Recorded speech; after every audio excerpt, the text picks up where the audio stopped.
Maybe We not. have speed. I don't. All right. Hi, I'm Tim Naftali.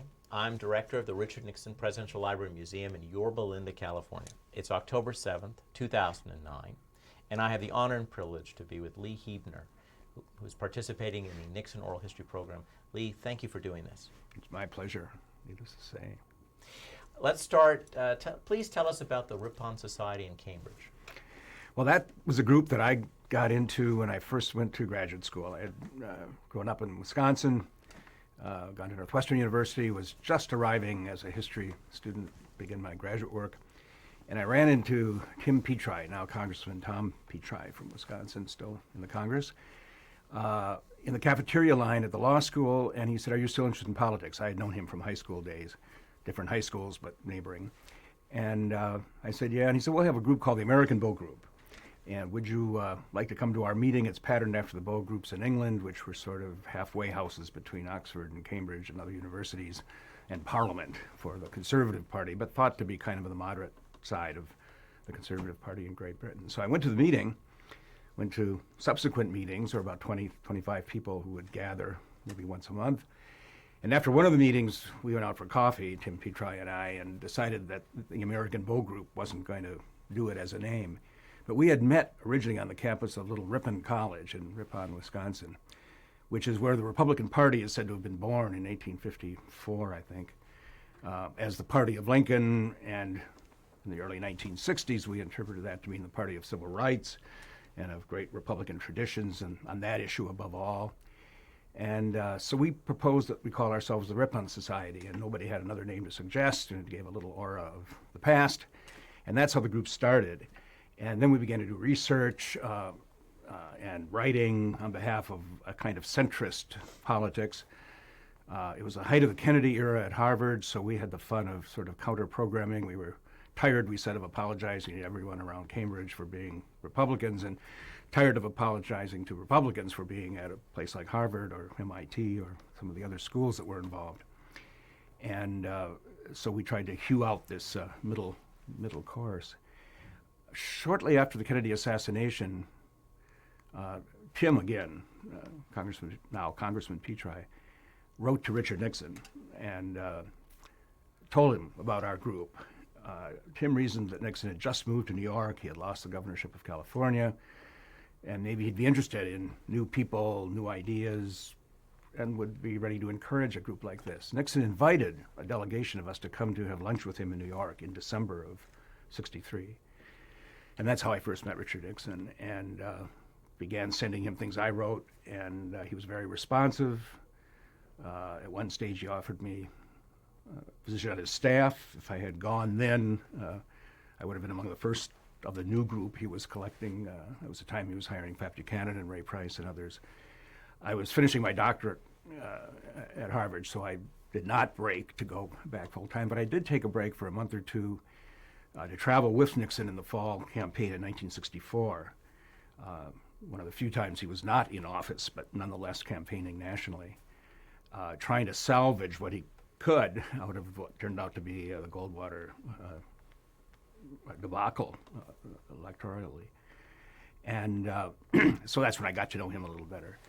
And then in '68, by that time I was president of the Ripon Society. I took a leave from that post. Most of that group was probably more Rockefeller-oriented until the convention. But I joined the campaign in September of '68 and then joined the White House staff at the time of the inauguration. So the Ripon Society really was my way of getting introduced to Nixon, and a number of us from that group wound up with positions of one sort or another. Let's go back just before we start the administration. What would be the centrist positions? Take us back in time. For people watching this, the center has moved in American society. So, Sure what would in the early 1960s, John F. Kennedy as president, your counter programming? What would that have meant back then?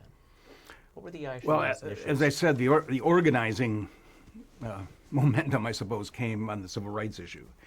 And really an argument within the Republican Party about the strategy, and we were politically arguing for what we called a suburban strategy intellectually and morally arguing for a continuation of the sort of Lincoln tradition, which Nixon actually had been quite strong on in his vice presidential years, the whole civil rights, coming out of his Quaker background, I think, among other things, the whole civil rights agenda. So that was one organizing issue. We took a more, I think, progressive position than many in the party were taking on foreign affairs, very internationalist. And we were very early in saying that there had to be some kind of rapprochement with China. So that was another big issue. On the other hand, there were issues like what we call the negative income tax, which had some conservative intellectual roots, Milton Friedman and others. The whole notion of trying to de-bureaucratize the welfare system, and that, of course, became Nixon's family assistance plan, or the core of that idea flowered in that way. I got very involved in writing a big paper on revenue sharing with the states and localities, more power to local and state governments. So these were more centrist ideas that the Democratic Party was not advancing at that time. We were always looking for ways to try to suggest reform, but in a marketplace context in terms of domestic policy. Again, to orient folks watching, would you say that in before Birmingham, Mm-hmm. that you were proposing more progressive legislation in civil rights than what the Kennedy administration? Were you actually? Where were I think you? so. I'd have to go back and look at exactly what all those details were. I think we had a sense that we were pushing faster than Kennedy did up until what would have been 63. Birmingham, yeah, really. Yeah. Mm-hmm. But I don't remember the detail of that anymore. No, we were trying to hold the administration's feet to the fire a little bit. I think up until Kennedy placed the Martin Luther King phone call, or Mrs. Martin Luther King phone call in the '60 election, there was much less reason to say the Democrats should be thought of as the party of civil rights and the Republicans not. I think Nixon came close to making that phone call and didn't. Kennedy came close to not making the phone call and did. I think Sergeant Schreiber pushed him to do it. And that was a real turning point, I think, in terms of the way the parties got identified. And our group was insisting that the Republicans need not, and should not, and morally ought not abandon a leadership position on civil rights. Was Disraeli at all a model for I don't think we Ripon thought about Society? Disraeli. I think Pat Moynihan thought about that and sold Nixon. Nixon loved that historical reference. But probably it fit right in with what the Ripon people might have been talking about. Besides Lincoln, Teddy Roosevelt was another model, obviously. I was going to ask you. I was Besides, anticipating your... besides Lincoln and Roosevelt, who were Theodore Roosevelt, who were sort of your models? Did you have any British models? Did you have? Well, the group had started when some of the members had been in Britain and learned about the Bow Group. And I'm not quickly thinking of what British figures they might have cited. I do remember later on, after I left the White House, I went into the communications world and wound up at the Herald Tribune in Paris for 14 years. And Valéry Giscard d'Estaing, the president of France, was among the people who read the paper and was receptive to our invitations and came to our conferences. And we started talking about this tradition, this what I, in American terms, would have thought of as a progressive Republican tradition that now is pretty much disappeared, I think, in Republican politics. But he said that he always had the conviction, as he looked at world history, that real progress came from the progressive wing of the Conservative Party. And he thought of himself in that light. And that probably is a way of summarizing what it was we were trying to tap. Tell us how large the society got to be, and where was it? Primarily in the Northeast, or was it national? It started in the Northeast, and then it just spread as individuals moved to different cities. They might collect some friends in Chicago or New York or New Haven or San Francisco, Los Angeles, a few other places, Nashville, Tennessee, I remember. And people drifted in and drifted out. I really was not active in the group. I would go back to dinners or reunions from time to time. during the time I was in Washington and even after. And then it moved its offices from Cambridge to Washington and began to become more and more a political group rather than a research group. And it kind of faded. It no longer had it was just another Washington group. And I think in more recent years even became more of a Washington kind of lobby group in a not as exciting a way some of us thought as it might have been. And I think it's just virtually dormant now. At least I've had no real identification, except I was invited back to a dinner where a number of us got a plaque saying we had been founders of the group, which was very nice, but it was an entirely different set of people now. And I don't think it has had the same identification in more recent years. It may be doing good things in lots of ways, but it was taking on a different role. In 1964, when you first started helping the future President Nixon, how was Richard Nixon viewed? Where was he in the spectrum of the Republican Party in Well, as always, he tried to. It was a constantly changing matter. He was constantly trying, I think, to position himself in a slightly right of center position, but not on the hard right. And yet he realized, I think, that unless he had the hard right as his base or the fairly conservative group as his base, he wouldn't succeed. He never trusted the moderates, although I think he was pretty moderate himself in policy terms. One of my quick formulas is that he always said you go right to get the nomination and left to win the election. I think it was a phrase I heard him say. But I think he also went right in his rhetoric more, and then maybe left in policy sometimes, as a way of trying to create a broad enough coalition of support, which is, after all, the politician's responsibility and opportunity. And I think Nixon was seen as shifting in that part of the spectrum, not trusted for that reason by a lot of people. He wasn't as he was a little more awkward about doing it maybe sometimes, and as a result, not seen as spontaneously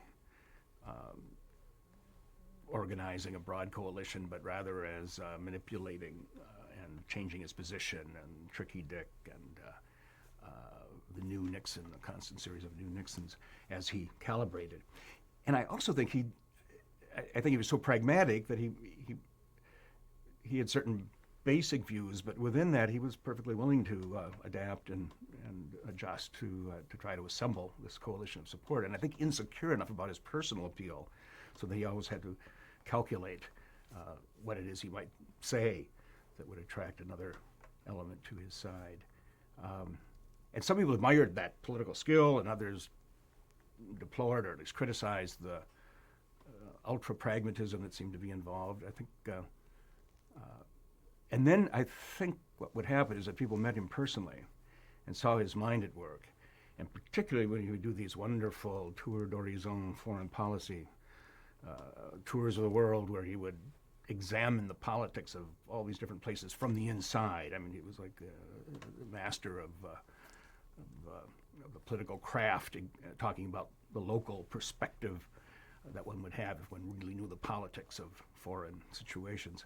And you would get the sense of a really great foreign policy mind at work. Then people would kind of get sold on him personally, I think, who may have had a different view of him based just on the public impression.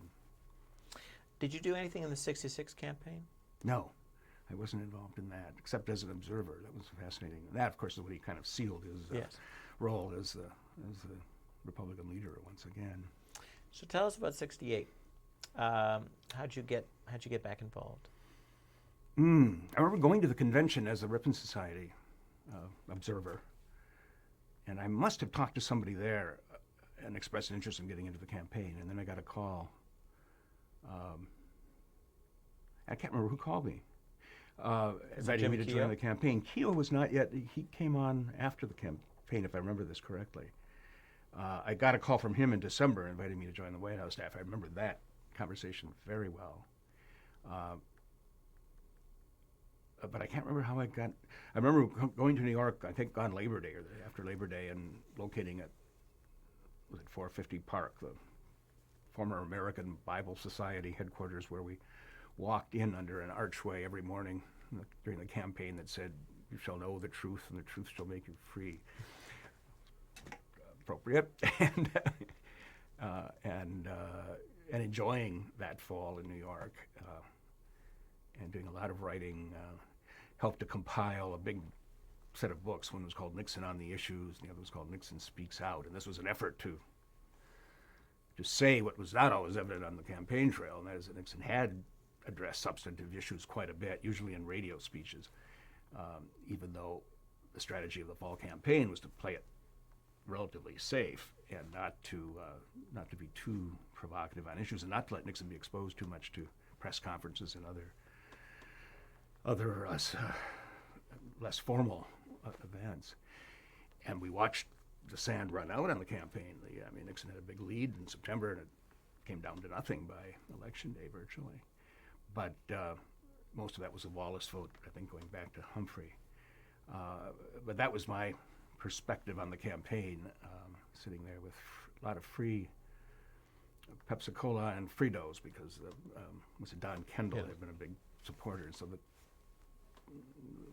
the offices were filled with these, probably overindulged on Pepsi and Fritos as we worked on some of the campaign documents, and learned a little bit about politics from that angle. And then on election night, of course, it was a very long night, and a very, very, very close race. And this comes back to the Ripon Society moment. I've told students, I do a course that focuses on Nixon, and it was telling and characteristic that after victory was finally declared, and we were all there in the Waldorf Ballroom the morning after the election, and the Nixon family came on, and the theme was Bring Us Together, and it was a very hopeful tone. And of course, the country was in such distress at that point, late '68, following the King and Kennedy assassinations and the turbulence of the Democratic Convention and the whole Vietnam protest aura hanging over everything. And a Japanese man came up to, I was again with Tim Petri, who I keep bringing into this, but we shared so much of this in those years, came up to us because we were wearing Nixon staff badges and said, "I have a telegram from the Prime Minister. How do I get it to the President-elect?" And I think it was Tim who was quick enough to say, "Oh, we'll take it up to him." So we went up to the suite and were kind of ushered in. And there was Richard Nixon, and an hour after declaring victory, but not at all happy, not at all in a celebratory mood. And we said, "Well, what do you say to a newly elected? Congratulations." And he said, "Oh, but we lost the Congress, and we only got 43% of the vote, and it's really going to be tough." And of course, the same thing happened 4 years later when he won an overwhelming victory, and yet said it was a melancholy night. A strange spirit came over him. I think Nixon was often happiest when he was down and coming back, and didn't know quite what to do when he was on top and ready to celebrate. Bill Sapphire said he was a sore winner. A sore winner. That's the phrase. And we saw a little of that noon. Then we mixed and mingled and had a good time. And some reporter later wrote, Vera Glazer wrote an article saying that, where she got this impression that Nixon had called for his Ripon Society people to be with him as he celebrated, which vastly exaggerated and probably scared the life out of the more conservative people on the staff. But we then all went home and waited to see whether we'd be part of the White House staff. And in December, I think I got the Jim Keogh call. Tell us about some of the conservative people you interacted with on the campaign staff, or did you? Well, during the campaign, I remember meeting Alan Greenspan, who was a jazz musician friend of Len Garman's, they had met through jazz music, who was doing economic issues, and Dick Allen was doing foreign policy issues. I didn't know them well, but I got to know them a little bit anyway, because we were up there in those offices. The person I worked with most closely, actually, was Bill Casey, later to be CIA director, and the joke about him always was that he didn't need a scrambler on his phone because he mumbled so badly, and that was certainly the case as we worked together. But we were assigned to do one of these books of the compilation of policy issues and speeches. And I remember going to dinner with him from time to time as we worked together into the night, and enjoyed him thoroughly. The person I got to know best, who one would say was really on the conservative side, but I didn't know him so much during the campaign because he was on the plane a lot, was Pat Buchanan.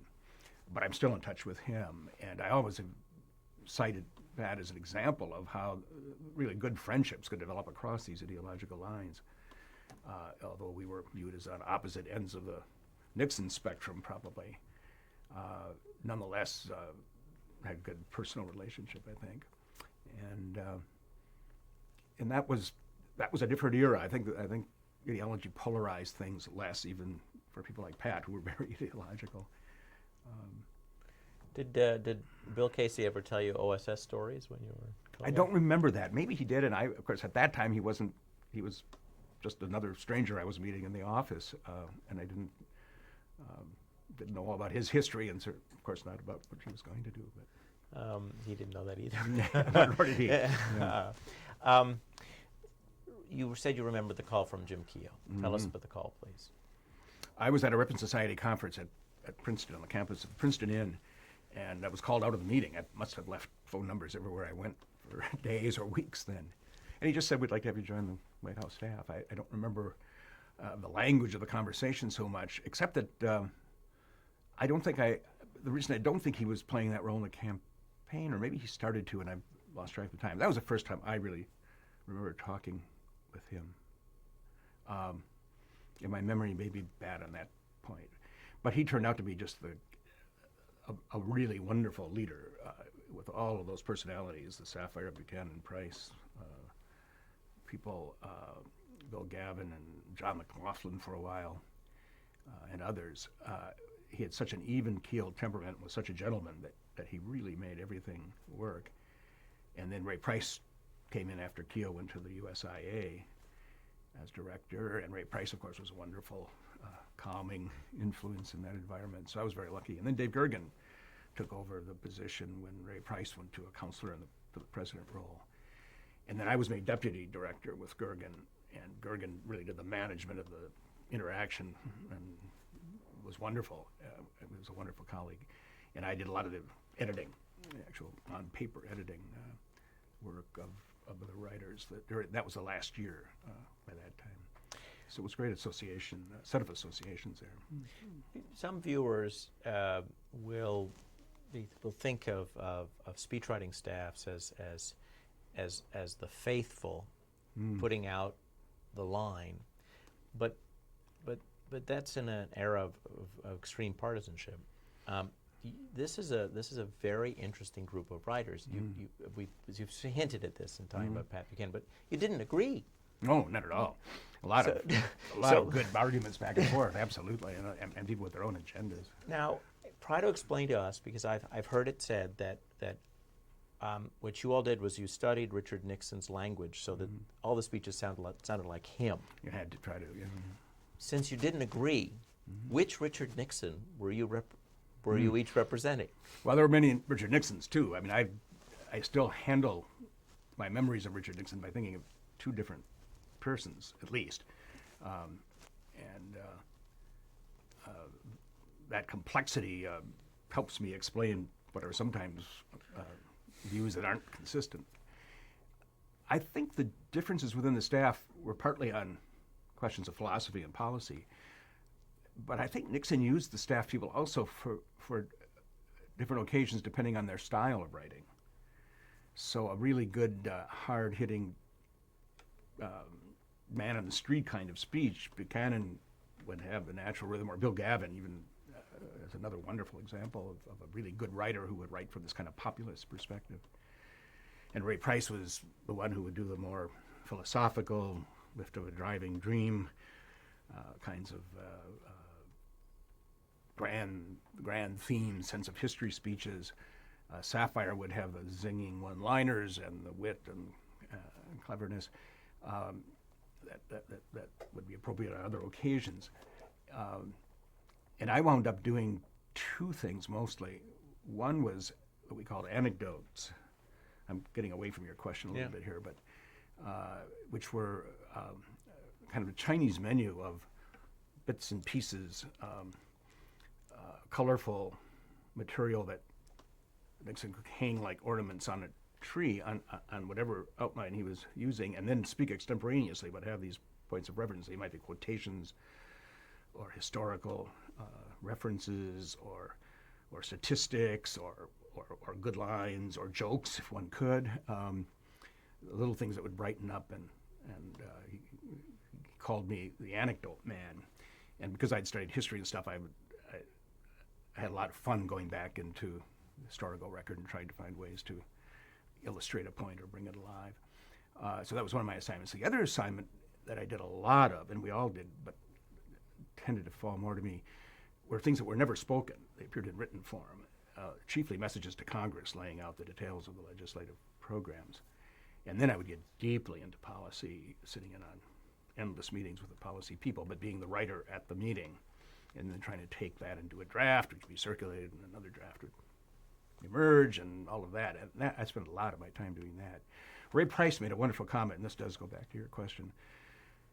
It makes it over and over. With Nixon, most of the writing wasn't speeches, and most of the speeches weren't written. Most of the speeches weren't written in that Nixon 90% of the time spoke without notes, really extemporaneous. He had notes in his head, and he was very retentive memory, but we were providing outlines and ideas and anecdotal material. When he did give a written speech, a nationally televised speech, for example, or a very formal speech, he almost always heavily wrote it himself. And even the Prices, Buchanans, Sapphires, more senior people on the staff, would find their texts really heavily rewritten. Usually it was one writer to a project. The inaugural address was an exception to that. But even that writer would be very much a co-writer with Nixon. The few times I got into that kind of actually writing a draft, you would then stand back and see what was left by the time Nixon got done with it. And we, of course, always complained that Nixon was spending much too much time rewriting us. He would have been well advised to spend that time on other things and take our draft for what it was worth. So this question of reconciling the points of view didn't arise in that form that often, because Nixon, if he was going to use the actual language, would make it his own. He would make that judgment as to how it would be turned or nuanced. The other half of the Price comment, most of the writing wasn't speeches, had to do with the fact that they were messages to Congress, statements to the press, letters that were released publicly, op-ed pieces, a whole variety of written projects that did not wind up as speeches but wound up in written form. Do you happen to remember who wrote the letter to Ho Chi Minh? I don't remember. Something like that. I would guess Kissinger wrote it. And then if it was going to be released publicly, what tended to happen, Kissinger was, foreign policy, of course, was a special case. I worked a lot on the State of the World messages, which were written documents, but the Kissinger staff would produce them. And then Kissinger would always say something like, well, you can translate from the German, or put the verbs back in the middle of the sentence, or something like that. When we went too far that way, Kissinger, more than anyone, would get very upset because we were tampering with the language of diplomacy. That happened in spades to me on the speech Nixon gave to the Canadian Parliament, which is perhaps the one speech that he delivered almost exactly as I wrote it, with the exception of a paragraph at the beginning, which was a signal to Hanoi concerning just after the Easter offensive. This would have been May of '72, maybe. Mm-hmm.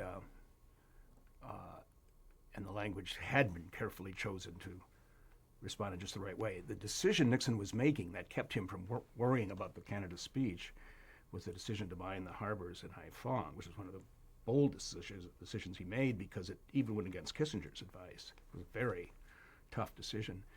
This was between the two, the China and the Moscow summit. Brezhnev had warned that the summit might be called off if the U.S. response was too aggressive. Nixon decided he didn't want to go to the summit if he couldn't go from a position of strength, whereas I think Kissinger and others were arguing that this wasn't the moment to escalate the war. But it was a very lonely, very tough decision. Of course, this was only a few months before the election, and Nixon just didn't have time to worry about the speech to the Canadian Parliament.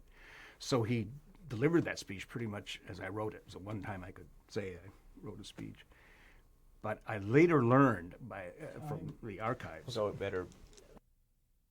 And the John F. Oh, so we're starting. Okay, let's go. No, let's go. All right. So, Lee, you were saying that the speech before the Canadian Parliament was the one speech you could say that it was delivered as written. Mm-hmm. Tell us about it. Well, probably a few exceptions. Nixon opened with a greeting in French, and I later lived in France for a long time, but at that time I had no French. So I got somebody at the State Department to translate my English language greeting.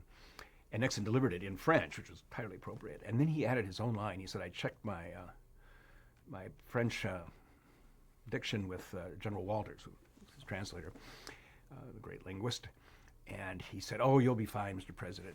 You speak French with a Canadian accent. And that was just a help. I mean, the parliamentarians went wild at that because Canada's always teased about its accent in French, and it was a kind of self-deprecating remark. That was one thing that I think he entirely added on his own. And then we got to this passage about foreign policy. And what I later learned from going to the Haldeman diaries, where Haldeman writes about this moment, was that I had, in doing the last draft, that last Friday afternoon, I think, was that I had straightened out the NSC language just a little bit, probably just to feel that I had made some contribution as this paragraph made its way into the beginning of the speech about our attitude toward what was happening in Vietnam, and a kind of plea, I think, for a kind of anticipation of the fact that maybe the communist world wasn't going to like the response, but let's not lose sight of the great goals that we've been pursuing in the summit meetings and so on. Kissinger evidently was very upset about that, and Nixon, according to Haldeman, had a typical Nixon temper tantrum and went into a big thing about how can we let the speechwriters make foreign policy, and I've been telling Kissinger he should have his own writer there who would understand these nuances, and all I got was, I think, a note or a call saying, leave the NSC language alone. Just let it be in there however they write it, which we did, and of course we did. Then I got a call saying, could you pack your bag quickly and come up to Camp David with the president? Because he might get at the Canada speech overnight, and it'd be good if you were there. And that's the only time I went to Camp David with him. I remember General Haig was along, and Alex Butterfield was the chief staff person, the deputy to Haldeman. And I remember midway through the evening, I think I wrapped up a final draft or polished up a final draft and gave it to Butterfield. And he said, oh, let's walk down to the president's cabin together and we'll give it to him. And we did. A friend of mine had been joking with me about a novel that had been written about the president going off the deep end, and the way they could tell was that he would sit up all night in the cabin at Camp David looking out at the mountain and brooding in the dark. And that was on my mind as we walked in, because Butterfield knocked on the door, and this very familiar voice said, yes, what is it? Come in. And so we walk into this completely dark room, and there is Nixon silhouetted against the window at the far end of that room, clearly brooding in the night, undoubtedly about this decision, this Hanoi related decision. Anyway, he got up, and then I've never seen anyone go out of his way to be so solicitous and nice. And I think it was in the wake of the explosion earlier, and maybe the decision to have me come up to Camp David had been related to it. Evidently, he had been very angry about the tampering with the language, at least momentarily. So that whole conversation was, oh, we appreciate your work so much, and it's so wonderful to have you. You've never been here before. Oh, my goodness, you must come. And what would you like to do? Would you like to go skeet shooting? Oh, no, it's night. That wouldn't work. Typical Nixon small talk. Maybe you'd like to go bowling or a movie. Would you like to see a movie? And on and on and on. And I felt so glad you want to impose on the president at this moment. Anyway, we then left. He took the speech. I don't think he worked on it. But I think, if I time it right, that was when he made these decisions about North Vietnam, which worked out. He since called Brezhnev's bluff, and the summit was not canceled, and everything been moved forward. So that's one occasion where a speech was delivered pretty much as it had been written. Before we get to it, I just wanted to ask you, what happened to the NSC language? Did it get Yeah, back? no, it certainly got back, and he delivered it, and it was well. So right it was. It went back to what they had sent you originally. Oh yes, absolutely. I mean, I learned not to tamper with, with that kind of delicate matter, and I don't think what I had done had changed it anyway. But who knows what the signals might have been. I've seen it written that you did have a chance to change policy, and it wasn't put back, and it had to do with nursing homes. Oh, my nursing home story. Is that written about somewhere? Or it's come to you? I tell it to students sometimes. And again, sometimes you worry that you've exaggerated it. But that was a case. Actually, that's a good example of how writers, and I'm sure it happens all the time, are at least present enough to influence the policy-making process. What happened, it was a speech to the AARP in Chicago, a big national convention, I think, of the American Association of Retired Persons, which was already then a growingly, increasingly powerful lobby. And I remember getting a note, and this was a staff being very alert. This was the advanced staff. And one of the advancemen in Chicago picked up the fact that the Chicago Tribune was doing a series of nursing home exposés, scandals of the nursing homes of Chicago, and thought this would be interesting for the writer to know about. And there was nothing on nursing homes in the first drafts of the speech, or if there was, it was very weak. And he enclosed a clip from the Chicago Tribune, which called, maybe it was an editorial, which called that many of our nursing homes are nothing more than warehouses for the unwanted and dumping grounds for the dying. It's pretty purplish prose, but that phrase struck me. And I wound up writing a paragraph about nursing homes nationally, quoted that Chicago Tribune reference, made some acknowledgement of the fact this was a big issue, more power to Chicagoans for discussing it, and then wrote in a policy response to come. And because there were some people in the government, particularly what was in the Health, Education, Welfare Department, who did have a lot of ideas about nursing home reform, and this was their opening to try to push them in once that draft circulated. The Office of Management and Budget, and I think it was Paul O'Neill at the time, had the audacity to say, but how are we going to pay for this? And this isn't in the budget. What are you doing here? And the debate went back and forth, and I don't think it ever got to John Ehrlichman, who would be the arbiter here, or to Nixon. But and some people said, let's just strike out the whole reference, and then others said, but you can't have this dumping grounds for the dying line and then not just appoint a commission. That was another option. And I think my one role was to sort of keep it in the drafts. So there was this gaping hole right up till the last morning. And then, as Nixon always insisted, that writers go with him if he was delivering a speech, whether it was across the street or across the world. You would travel so you could see how the audience reacted, you could see how he delivered the speech, you'd experience it. And as a result of that, I was able to have some nice visits to various places in the country and the world that I wouldn't have been in on otherwise, just because the speech was being given.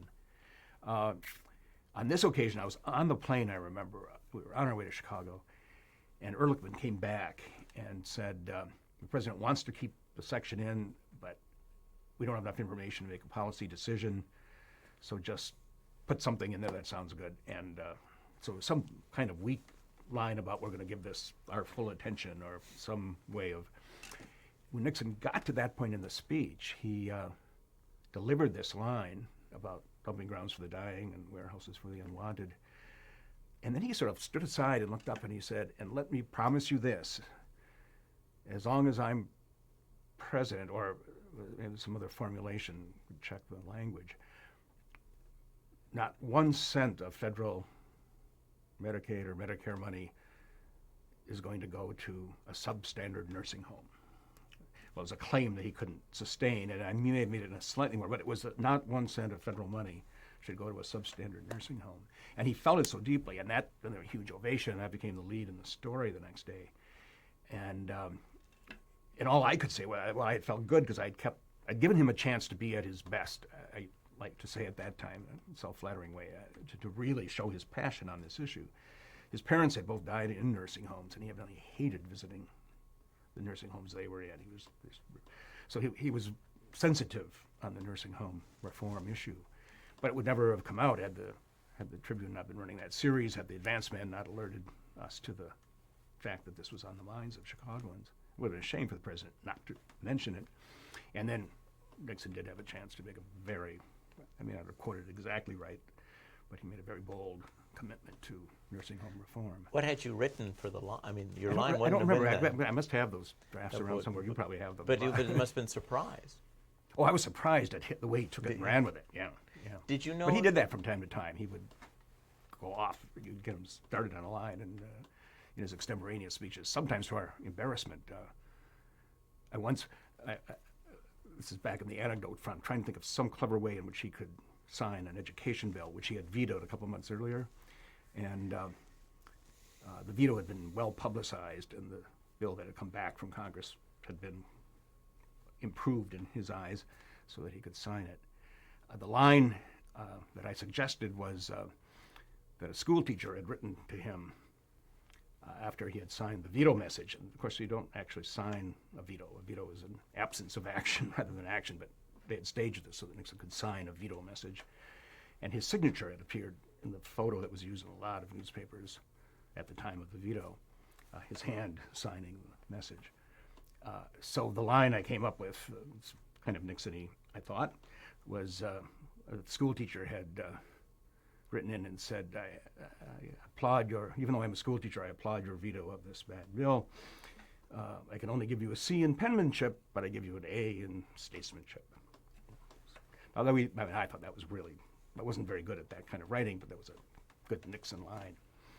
And Seal Bellinger, who was the research director, had been trained in the Time magazine system, which Jim Kehoe had come out of as well, of course, where you put a dot above every word to certify its accuracy, and a little TK. If you couldn't certify it, would say to come, TK. And this system had, I think she was there under the Johnson writing staff also. This had been very much a habit. You had to prove the accuracy of any factual claim you made. If you quoted Lincoln, you had to show that this was an accurate quote of Lincoln. So she, of course, asked me where the letter from the school teacher was.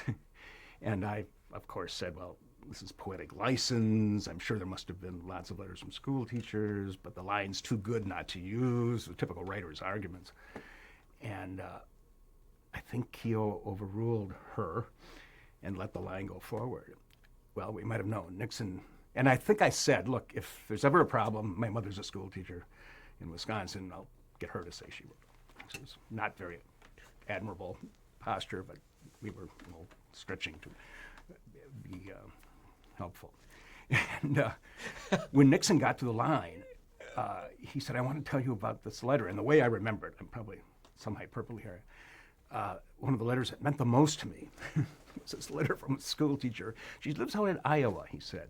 Well, there with my mother's alibi, as alibi. And she said, I can only give you a C in penmanship, but I give you an A in statesmanship. By the time I got back to my office, the phone was ringing off the hook with the press office was referring all the reporters to me, who of course wanted to interview the school teacher and have her on television and on and on and on. So we really learned our lesson, not to stretch the truth even a little bit. Well, what did you tell them? The school teacher preferred to remain anonymous. She was a very shy lady. That's her. So that was not one of my prouder moments, but probably worth confessing to. Good. How did you? We'll go back to the first 2 years. Right? How did you collect nuggets? Well, again, this research staff, a wonderful group of people who worked with Seal Bellinger would often, they would hear, we'd have a staff meeting in the morning, and I'd be asked to work on I tended to work on issues sometimes that were then obscure, like environment and energy. I mean, those were not considered obscure is the wrong word, but the senior writers might do a big speech on the economy or Vietnam or Soviet relations, China. and or other big domestic tax policy or whatever. At any rate, whatever the topic, by the time we'd get back to our office, the research staff would come up with a stack of documents that they found, books, articles. There was no internet, where that would have been the perfect tool. And then we'd all kind of supplement it with our own thoughts and leads and just rummage through the indices of book after book. I mean, one typical moment for anecdote searching would be the visit of a foreign leader. And Nixon would have like a welcoming speech, a toast at the state dinner, often a farewell. And this wouldn't have anything necessarily to do with the substance that's being discussed, but it was all part of the ceremonial side of the presidency. And that was kind of fun. The president of France came. I went and read everything I could about his own personal history, French poets, French de Gaulle quotes, of course, whatever. And Nixon always loved sort of statistical stuff like I visited France 7 times, and this is the 3rd time a French leader has come to the White House, and I'm making up these numbers, but it was that kind of thing. The famous time was when he, I think in the South Pacific, said this is the first time I'm leaving Guam for the 2nd time, or something like that. I mean, but his penchant for historic firsts was something we knew we could always tap into. So I don't know where we found it all, but we rummaged it up, and that kind of became a game.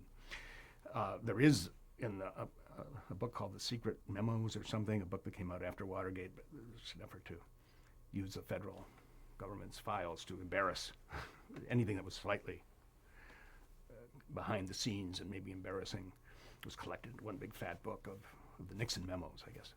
And the only one, and some friend quickly said, be sure to see page 69 or whatever it was a memo from Nixon to Haldeman saying, I hope you are still searching for a new anecdote man, or another anecdote man.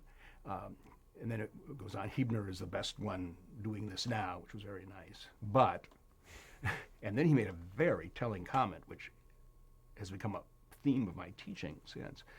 He writes better for the eye than for the ear, which was very true, I'm sure. I'd come out of an academic writing thing. I didn't perceive the really important difference there is between writing something that's going to appear in written form and writing something that's going to be heard. It's a whole different kind of language, I argue now.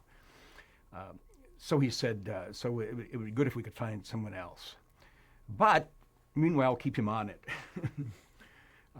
because he's doing okay. But keep looking. And so that was supposedly the embarrassing memo about my anecdote work. I don't think they ever did, because I stayed with that project to the end. Probably got a little better at it. I think John Andrews, who later joined the staff, was another person who relished that kind of assignment.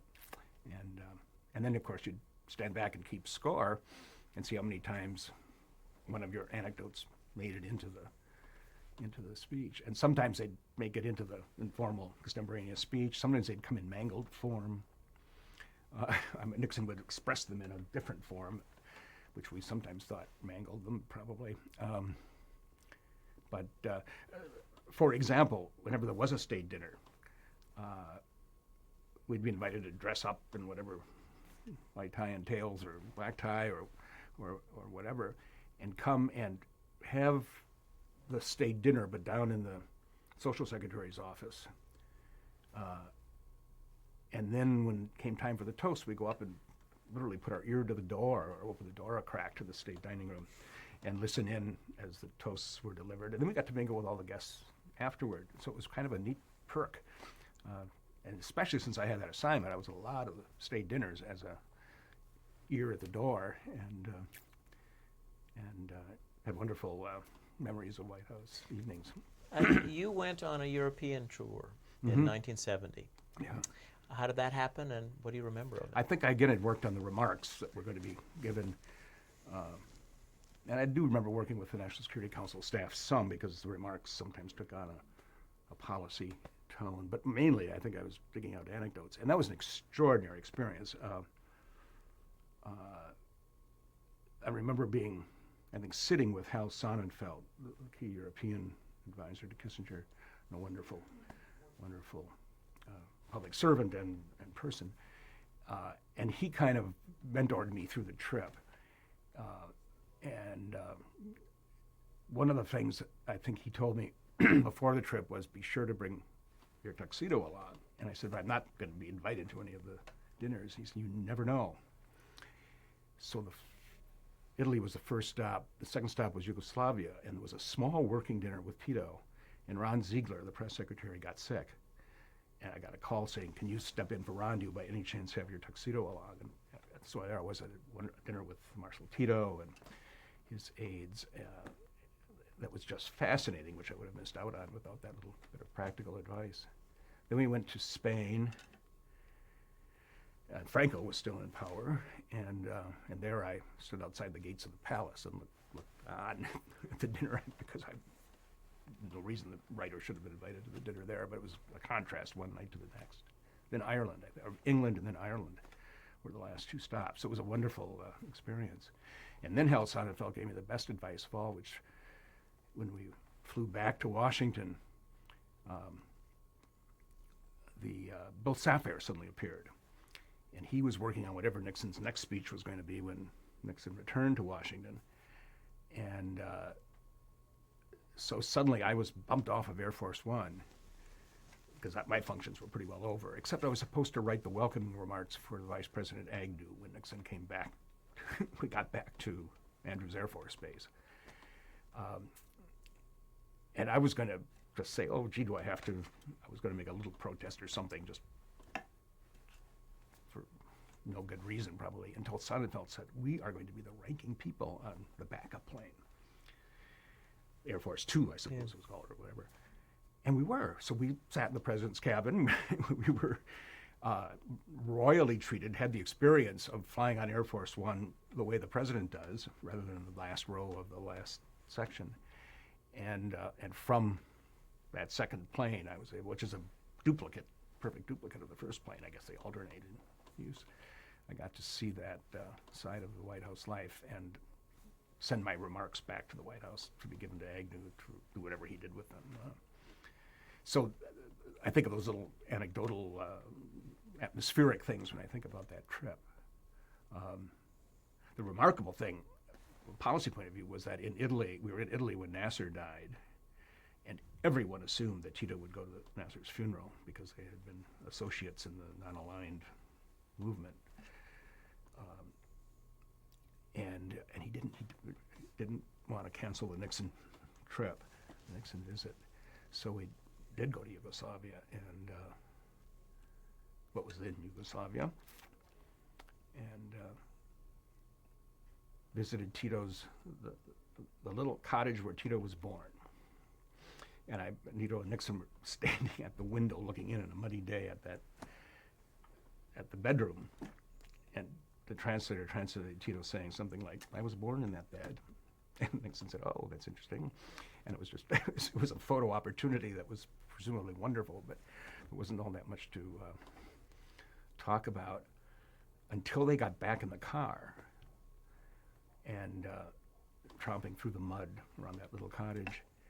And Nixon got into the car and pulled the door shut, and you could just see him gesturing, and the car took off without anyone from the State Department there, without any translator or the NSC staff. There was no other American in the car, just the Yugoslavian translator, I think. And this was, and the State Department people, Sonnenfeld and the NSC people, were just furious because they wouldn't know what those two men talked about as they drove back to Belgrade. But Nixon very much wanted the time alone with Tito, completely alone, and that again reflects his mistrust, I think, of the bureaucracy, any bureaucracy. And it was striking how how much difference that made to those who were supposed to be keeping track of all this stuff, and never know what the president's going to do if you're not there to watch it. I thought that was an interesting observation about Nixon and his style. Were you able to observe Franco at all? You didn't go to the No, meeting? I didn't see him even. Moynihan said afterward that he had begun the evening by saying, how interesting, Mr. Franco, that I had dinner with Mr. Tito last night and with you tonight, and that Franco was not amused by the coincidence. It was a totally still. would you happen to know whether there's any truth to? I've heard this that the famous White House staff uniforms Yeah. that appeared at the end of 1970. Was that it? Your sense of that time? Some people said that they were based on what the press.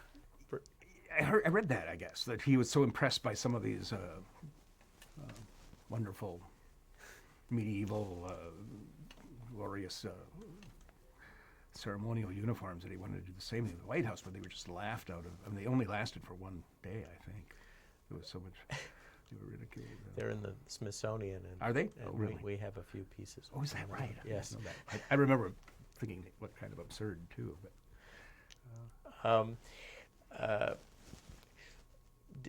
I'm struck by the image of President Nixon and Tito looking at Tito's birthday.